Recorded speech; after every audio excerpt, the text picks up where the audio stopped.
សម្រាប់វីដេអូនេះខ្ញុំនឹងបង្ហាញពីការបិទអនឡាញទៅលើ Telegram ដងវីដេអូខ្លីៗតោះទាំងអស់គ្នាជាដំបូងអ្នកនរគ្នាចូលនៅក្នុង Telegram មកបន្តទៀតចុចកន្លែង Setting រួចចុចកន្លែង Privacy and Security បន្តទៀតអូសចុះមកក្រោមចុចកន្លែង Last Seen and Online កន្លែងត្រង់ចំណុចនេះបើសិនជាបងប្អូនយក Everybody អញ្ចឹងនៅពេលដែលបងប្អូនកំពុងតែលេងឬក៏កំពុងតែចុចទៅលើ Telegram បងប្អូនទីកំពុងតែ online ឲ្យអ្នកដទៃគាត់បានឃើញហ្នឹង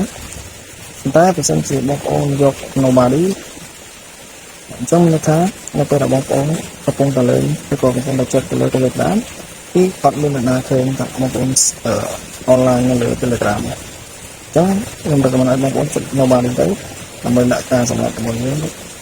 បងប្អូនមកចុច Free ផងឬចុចការស្រេចចឹងបងប្អូនកុំភ្លេច Subscribe Channel របស់ខ្ញុំមួយដើម្បីបានវីដេអូថ្មីបន្តទៀតបាទអរគុណច្រើន